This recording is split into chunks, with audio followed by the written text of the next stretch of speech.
नमस्कार दोस्तों, स्वागत है मेरे यूट्यूब चैनल पर।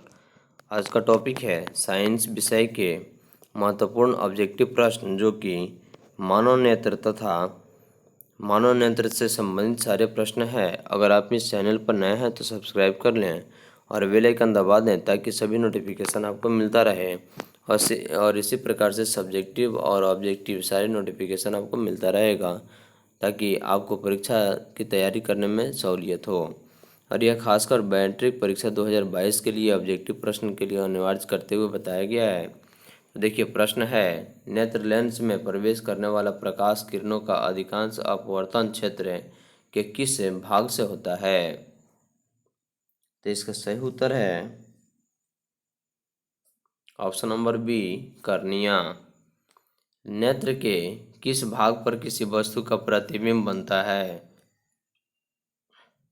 इसका सही उत्तर है ऑप्शन नंबर डी, दृष्टि पटल, जो कि रेटिना में होता है और उसी पर किसी वस्तु का प्रतिबिंब बनता है। अभिनेत्र लेंस की फोकस दूरी में परिवर्तन किया जाता है, यानी कि इसकी परिवर्तन किया जाता है। इसका सही उत्तर है ऑप्शन नंबर सी, पक्षमावी द्वारा। पुतली के साइज को कौन नियंत्रित करता है? पुतली के साइज को कौन नियंत्रित करता है? सही उत्तर है ऑप्शन नंबर सी, परितारिका। अभिनेत्र लेंस किस प्रकार का नेत्र लेंस है? इसका सही उत्तर है ऑप्शन नंबर बी, उत्तल लेंस है। सामान्य दृष्टि के लिए न्यूनतम दूरी आंख से कितनी दूरी होनी चाहिए? इसका सही उत्तर है 25 सेंटीमीटर। कितनी? 25 सेंटीमीटर। प्रश्न संख्या 7, नेत्र गोलक का व्यास लगभग कितना होता है? नेत्र गोलक का व्यास लगभग कितना होता है? इसका सही उत्तर है ऑप्शन नंबर डी, 2.3 सेंटीमीटर। जब नेत्र की पक्षमावी पेशियां शिथिल होती है तो अभिनेत्र लेंस क्या होता है? इसका सही उत्तर है ऑप्शन नंबर ए, पतला हो जाता है। जब नेत्र की पक्षमावी पेशियां शिथिल हो जाती है यानी सिकुड़ जाती है तो अभिनेत्र लेंस की फोकस दूरी कैसी होती है? इसका सही उत्तर है ऑप्शन नंबर ए, बढ़ जाती है। जब नेत्र की पक्षमावी पेशियां सिकुड़ जाती है तो अभिनेत्र लेंस की फोकस दूरी कैसी होती है? इसका सही उत्तर है ऑप्शन नंबर बी, घट जाती है। नेत्र का क्रिस्टलीय लेंस दूधिया तथा धुंधला हो जाता है तो इस स्थिति को क्या कहते हैं? इसका सही उत्तर है ऑप्शन नंबर बी, मोतिया बिंदु कहते हैं। निकट दृष्टि दोष किस लेंस के उपयोग से संशोधित किया जा सकता है? निकट दृष्टि दोष किस लेंस के उपयोग से संशोधित किया जा सकता है? इसका सही उत्तर है ऑप्शन नंबर ए, अवतल लेंस। दीर्घ दृष्टि दोष किस लेंस का उपयोग कर संशोधित किया जा सकता है? दीर्घ दृष्टि दोष किस लेंस का उपयोग करके संशोधित किया जा सकता है? इसका सही उत्तर है ऑप्शन नंबर बी, उत्तल लेंस। जरा दूर दृष्टि दोष किस लेंस का उपयोग कर संशोधित किया जा सकता है? जरा दूर दृष्टि दोष किस लेंस का उपयोग कर संशोधित किया जा सकता है? इसका सही उत्तर है ऑप्शन नंबर सी, द्विफोकसी लेंस का उपयोग करके जरा दृष्टि दोष लेंस का उपयोग कर संशोधित किया जा सकता है। निकट दृष्टि दोष मुक्त कोई व्यक्ति किसी वस्तु को स्पष्ट नहीं देख सकता है। इसका सही उत्तर है ऑप्शन नंबर बी, दूर रखी वस्तुओं को नहीं देख सकता है। दीर्घ दृष्टि दोष मुक्त कोई व्यक्ति किसी वस्तु को स्पष्ट नहीं देख सकता है, क्यों? इसका सही उत्तर है ऑप्शन नंबर ए, निकट रखी वस्तुओं को। जरा दृष्टि दोष किस कारण उत्पन्न होता है? जरा दृष्टि दोष किस कारण उत्पन्न होता है? सही उत्तर है ऑप्शन नंबर ए, नेत्र की संवेदन क्षमता घटने के कारण। निकट दृष्टि दोष से अभिनेत्र लेंस की फोकस दूरी कैसी होती है? इसका सही उत्तर ऑप्शन नंबर बी, घट जाती है। दीर्घ दृष्टि दोष में अभिनेत्र लेंस की फोकस दूरी कैसी होती है?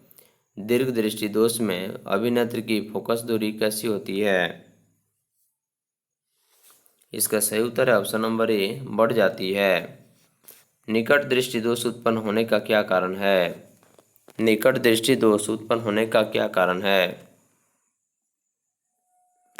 इसका सही उत्तर है ऑप्शन नंबर ए, नेत्र गोलक का लंबा हो जाना। दीर्घ दृष्टि दोष उत्पन्न होने के क्या कारण हैं? दीर्घ दृष्टि दोष उत्पन्न होने के क्या कारण हैं? इसका सही उत्तर है ऑप्शन नंबर बी, नेत्र गोलक का छोटा हो जाना। नेत्रदान नहीं कर सकता है, उत्तर है इसका ऑप्शन नंबर डी, मस्तिष्क शुद्ध से पीड़ित व्यक्ति जो है वह नेत्रदान नहीं कर सकता है। नेत्रदान कौन कर सकता है? इसका सही उत्तर है ऑप्शन नंबर ए, मधुमेह से पीड़ित व्यक्ति जो है यह नेत्रदान कर सकता है।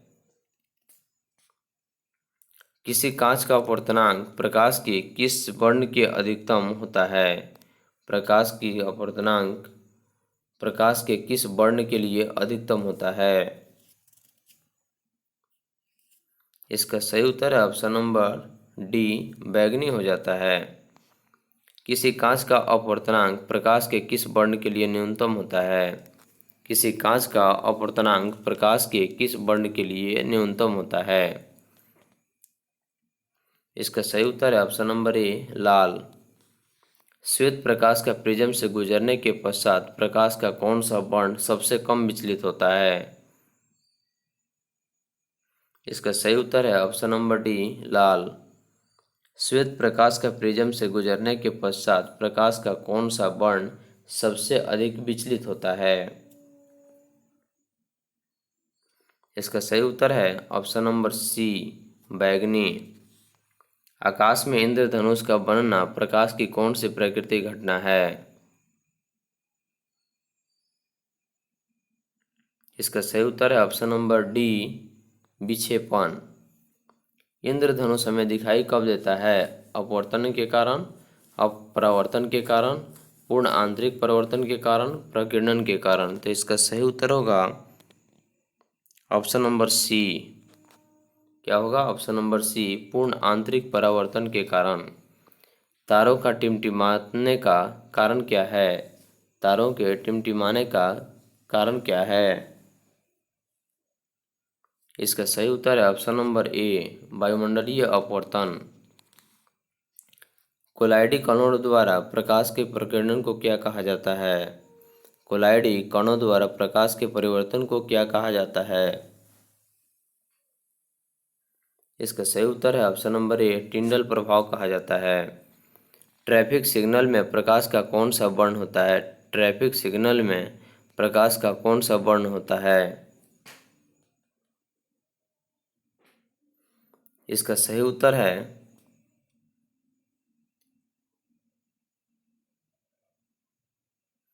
ऑप्शन नंबर सी, लाल रंग का। सूर्योदय और सूर्यास्त के समय सूर्य का रक्तताप प्रतीत होने का कारण क्या है?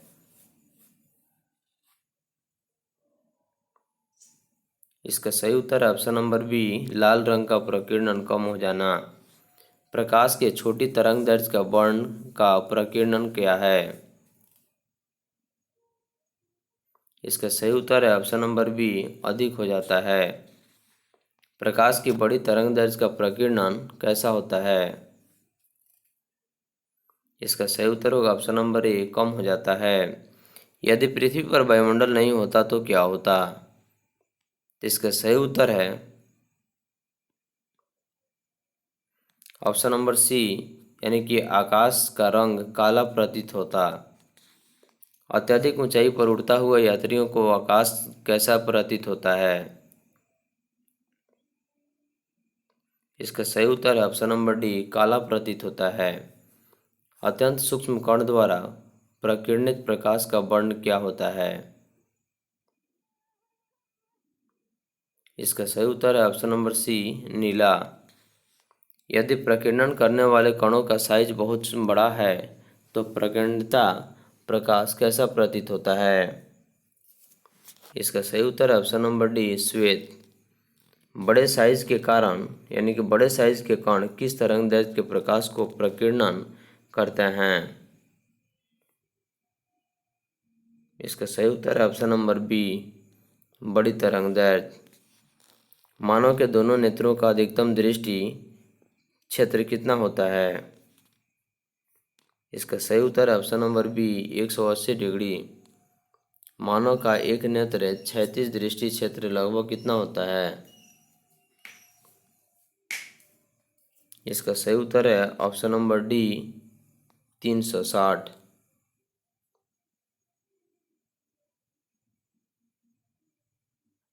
इसका सही उत्तर होगा ऑप्शन नंबर बी, 180 डिग्री होगा।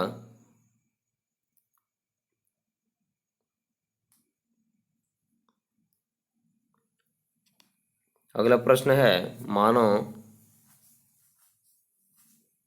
मानव के दोनों नेत्रों का अधिकतम दृष्टि क्षेत्र कैसा होता है? तो इसका सही उत्तर है 180 डिग्री। अगला प्रश्न है, मानव का एक नेत्र का क्षैतिज दृष्टि लगभग कितना होता है? इसका सही उत्तर है 150 डिग्री।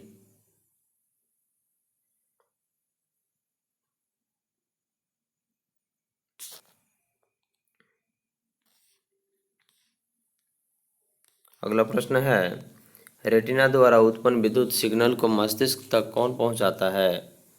रेटिना द्वारा उत्पन्न विद्युत सिग्नल को मस्तिष्क तक कौन पहुंचाता है? इसका सही उत्तर है ऑप्शन नंबर बी, दृक् तंत्रिका।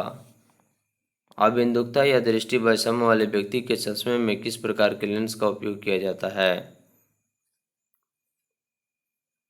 इसका सही उत्तर है ऑप्शन नंबर सी, बेलनाकार।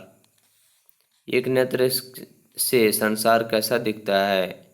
एक नेत्र से मतलब एक आंख से नेत्र यानी कि संसार कैसा दिखता है?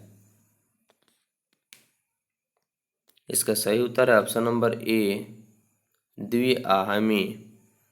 मृत्यु के पश्चात नेत्रदान के लिए कितने समय के भीतर नेत्र निकाल लेना चाहिए? इसका सही उत्तर ऑप्शन नंबर ए, 4 से 6 घंटे।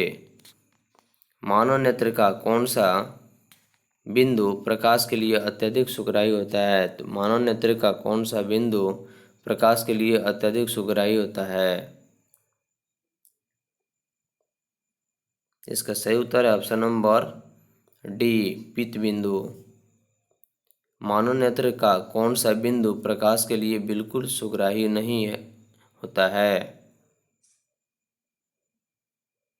इसका सही उत्तर है ऑप्शन नंबर सी, अंध बिंदु।